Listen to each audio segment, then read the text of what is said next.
Hello everyone, welcome back to my channel. So today we are going to discuss important articles from the Hindu newspaper. So first article is related to foreigners tribunal. So first point regarding this article, supreme court ने rule किया है कि जो citizenship and foreigner status है उसको decide करना चाहिए through a fair lawful and reason process, ना केवल थ्रू आर्बिट्रेरी और मैकेनिकल प्रोसीजर के through.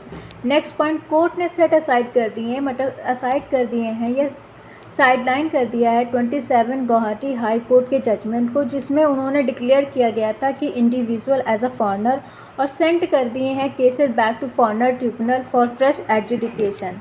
Next point, bench of justice Vikram Nath and Sandeep Mehta ने ऑब्जर्व किया है, ऑल्दो हाउएवर गवर्नमेंट के पास अथॉरिटी होती है to prevent illegal claim of citizenship, but जो एवरी पर्सन मस्ट उसको रिसीव करना चाहिए constitutional protection and due process before being declared as a foreigner.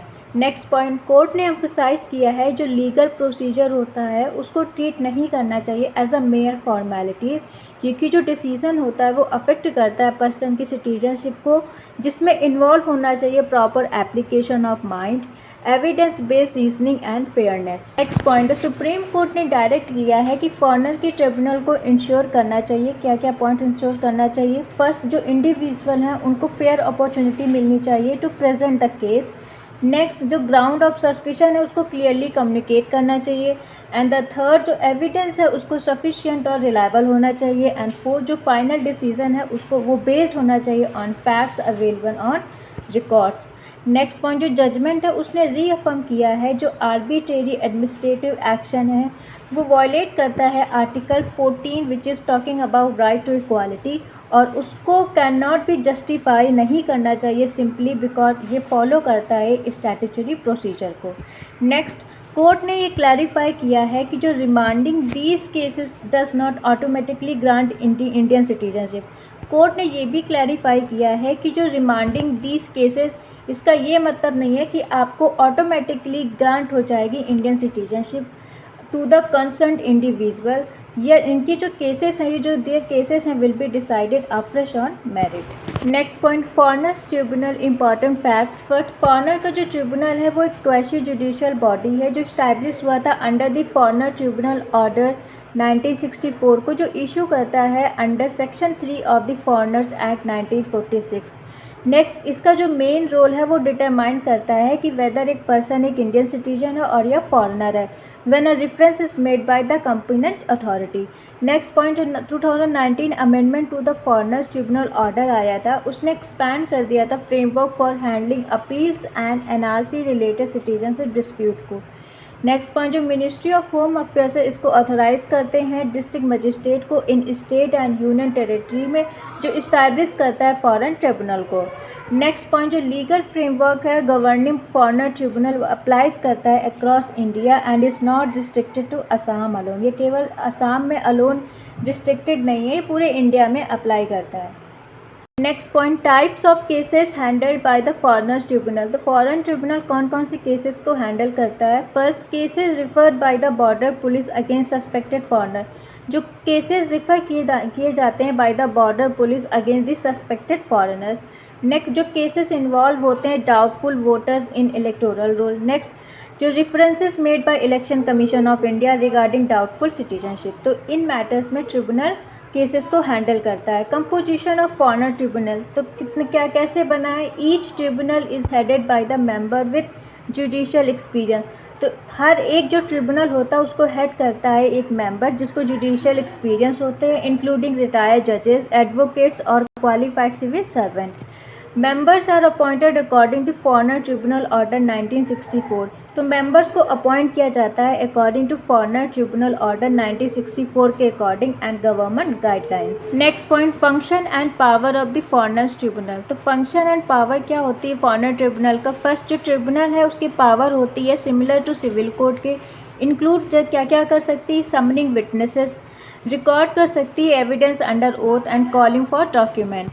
Next, it must issue a notice. इसको issue करना होता है एक notice to the concern person within 10 days of the receiving a reference. Next point, जो tribunal है expected to dispose करता है, मतलब कैंसिल करता है जो केसेस ख़त्म करता है within 60 days from date of reference. Next, under section 9 of the foreign act 1946 जो बर्डन है of proving Indian citizenship lies on the individual concern. Next point, अगर एक पर्सन फेल हो जाता है तो establish citizenship through valid evidence जो tribunal है वो डिक्लेयर कर सकता है पर्सन एज अ फॉरनर जो फॉलो करता है which action may be taken according to law. Next article is related to Umang portal. So first point regarding this article, security researcher ने आइडेंटिफाई किया है मल्टीपल वल्नरेबिलिटीज़ में in Umang which is full form unified mobile application for new age governor portal में, जो raise कर रहा है concerns over the exposure of sensitive user information across several government services. जो रिपोर्टेड फ्लॉ हैं वो अफेक्ट कर सकती हैं मिलियन ऑफ यूज़र्स को क्योंकि जो उमंग है वो इंटीग्रेट करता है thousands of central and state government services को on a single digital platform पर। नेक्स्ट पॉइंट, जो रिसर्चर है उन्होंने बोला है कि जो वीकनेसेस हैं वो जुड़ी हुई हैं टू ओवरऑल सिस्टम आर्किटेक्चर में, जो अलाउ करता है data from different government services to access through security loopholes. Next point, जो एक्सपोज इंफॉर्मेशन रिपोर्टेडली इंक्लूड कौन कौन सी, EPFO universal account number detail, LPG cylinder booking information, Aadhaar number stored by connected services and the next other user identification detail जो link है with government databases. Next point, EPFO service ये उमंग की one of the most frequently use module है जिसको consider किया जाता है highly sensitive because ये हैंडल करता है crore of transactions and contain मतलब ये रखता है एम्प्लॉयमेंट रिलेटेड रिकॉर्ड को। नेक्स्ट पॉइंट, जो ministry of electronic and information technology है उन्होंने एक्नॉलेज किया है सिक्योरिटी फाइंडिंग को और बोला है कि करेक्टिव मेजर वर इनिशिएटेड मतलब करेक्टिव मेजर ऑलरेडी लिए जा चुके हैं to strengthen the platform. Next point, security expert ने एम्फोसाइज किया है जो गवर्नमेंट डिजिटल प्लेटफॉर्म है उनको फॉलो करना चाहिए प्राइवेसी बाय डिज़ाइन प्रिंसिपल को, जो रेगुलर सिक्योरिटी ऑडिट्स करें और स्ट्रॉन्ग इंक्रिप्शन जो प्रोटेक्ट करे सिटीज़न की पर्सनल इंफॉर्मेशन को। नेक्स्ट पॉइंट, जो इंसिडेंट है वो हाईलाइट करता है growing importance of cyber security, data protection and secure digital governance क्योंकि इंडिया लगातार एक्सपैंड कर रहा है अपने डिजिटल पब्लिक इंफ्रास्ट्रक्चर को। Next point, about Umang portal unified mobile application for new age governor. Umang एक फ्लैगशिप इनिशिएटिव है under the digital India programme. ये प्रोवाइड करता है एक single mobile platform for accessing government services offered by central ministries, state government and public agencies.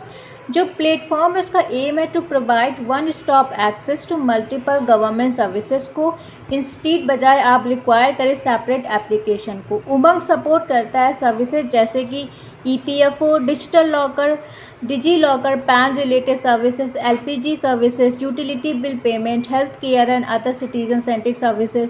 जो platform है उसको design किया गया है to improve ease of governance, transparency and digital delivery. Next point, why this issue matter. तो ये issue क्यों matter करता है, क्योंकि रेज करता है कंसर्न ओवर सिटीजन की data privacy and cyber security. ये हाईलाइट करता है कि need for strong cyber resilience in governance platforms.